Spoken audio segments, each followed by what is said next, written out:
नमस्कार।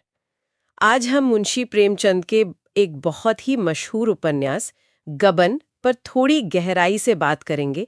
ये 1931 में आया था जी। हमारे पास इसका एक सार है, यूं समझिए, गबन, आभूषण, लालसा और नैतिक पतन। तो हमारा मकसद क्या है?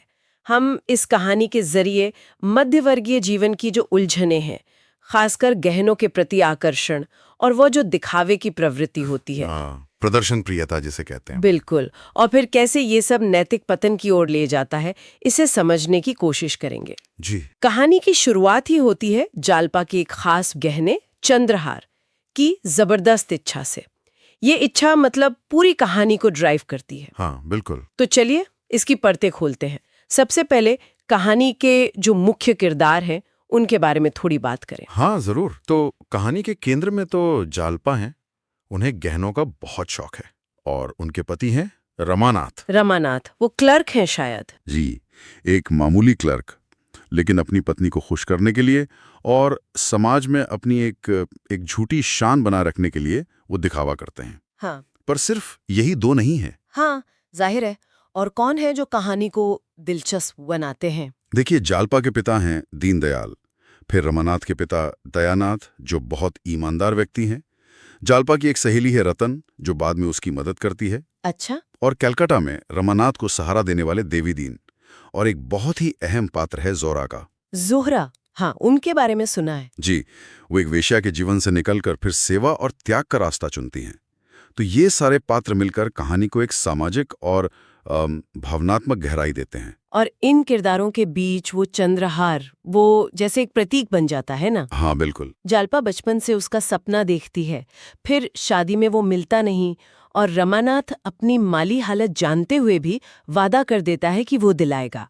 क्या यहीं से सब गड़बड़ शुरू होती है? आप कह सकते हैं, बिल्कुल। यहीं से वो प्रदर्शन प्रियता, वो जो अपनी असलियत से बढ़कर दिखाने की चाहत है, वो हावी होने लगती है। मतलब वो अमीर होने का नाटक करता है। हाँ, वो न सिर्फ शराब से उधार लेता है, बल्कि अहम रतन, जो जालपा की सहेली है, उसके रखे हुए पैसे भी चुपके से इस्तेमाल कर लेता है, सिर्फ इसलिए कि जालपा के लिए गहने बन जाएं। ओह। वो पत्नी को खुश करना चाहता है, पर उसका तरीका उसे गलत रास्ते पर ले जाता है। और ये रास्ता आखिर कहाँ पहुंचता है? गबन तक? हाँ, ये दिखावा, ये शान बनाए रखने की कोशिश उसे कर्ज के बोझ तले दबा देती है। जब लेनदार बहुत तंग करने लगते हैं, तो दबाव में आकर रमानाथ अपने सरकारी दफ्तर के पैसों का गबन कर लेता है। यानी सरकारी पैसा चुरा लेता है? जी, ये उपन्यास का एक बहुत बहुत बड़ा मोड़ है। और फिर डर के मारे वो घर छोड़कर कलकत्ता भाग जाता है।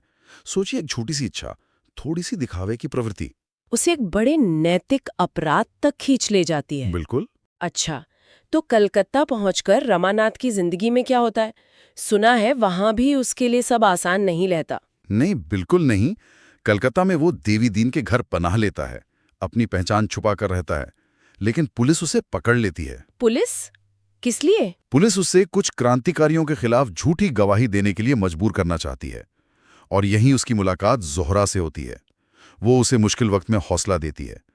ये हिस्सा रमानाथ के अंदर का जो डर है, अपराध बोध है, और जो बाहरी दबाव हैं, उन सबके संघर्ष को दिखाता है। हाँ, उसके आंतरिक द्वंद्व को। और इधर प्रयागराज में जालपा, उसका क्या होता है? क्या वो बेचारी अकेली रह जाती है? नहीं, यहीं जालपा के चरित्र की असली ताकत सामने आती है।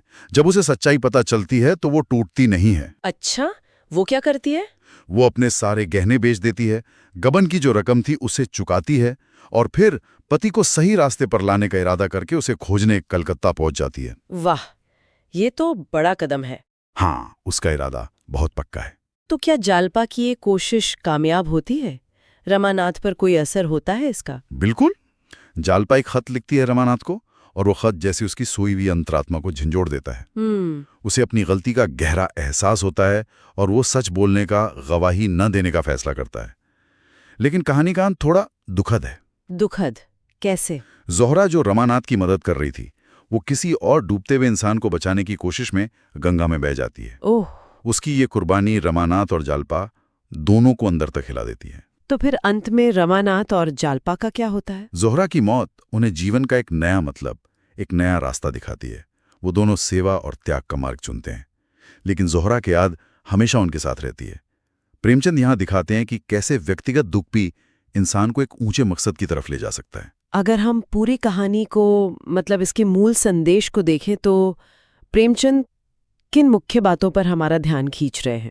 देखिए, प्रेमचंद ने यहाँ मध्यवर्गीय समाज का एक तरह से आईना दिखाया है। एक तरफ है प्रदर्शन प्रियता, हाँ, वो दिखावा, और दूसरी तरफ आभूषण प्रियता, मतलब गहनों के प्रति खासकर महिलाओं का जो आकर्षण होता है, चाहे वो स्वाभाविक हो या समाज ने डाला हो। लेकिन बात सिर्फ इतनी ही नहीं है। मतलब इसके पीछे और भी गहरे मुद्दे हैं। हाँ, ये उपन्यास असल में नैतिकता, आत्मसम्मान और जो सामाजिक दबाव होते हैं उनके बीच फंसे एक आम इंसान के मानसिक और भावनात्मक संघर्ष को दिखाता है। रमानाथ की कमजोरी, फिर जालपा का बदलना, जोहरा का त्याग, ये सब सिर्फ कहानी के मोड़ नहीं हैं। ये इंसानी फितरत और समाज की सच्चाइयों पर बहुत गहरी टिप्पणियां हैं। इसमें मनोवैज्ञानिक समझ और सामाजिक हकीकत का गजब का तालमेल है। तो कुल मिलाकर हम कह सकते हैं कि गबन सिर्फ पैसों की गबन या गहनों की कहानी नहीं है, ये कहीं ज्यादा गहरी कहानी है। बिल्कुल, ये कहानी है इंसानी कमजोरियों की, समाज के दबावों की और अंत में सही और गलत के बीच चुनाव करने की। ये दिखाती है कि कैसे दिखावे की एक छोटी सी चिंगारी भी जिंदगी में बहुत बड़ा तूफान खड़ा कर सकती है। एकदम सही कहा। और यहाँ एक सोचने वाली बात ये उठती है, आज के दौर में जब सोशल मीडिया है, बाजारवाद का दबाव है, ये सब शायद पहले से भी ज्यादा है, तो क्या ये जो अपनी हैसियत को बड़ा चढ़ाकर दिखाने की प्रवृत्ति है और उससे जो नैतिक खतरे पैदा होते हैं, क्या वो कम हुए हैं या फिर उन्होंने बस अपना रूप बदल लिया है, भले ही वो सीधे सीधे गबन जैसा ना दिखे? ये सवाल शायद प्रेमचंद आज भी हमसे पूछ रहे हैं।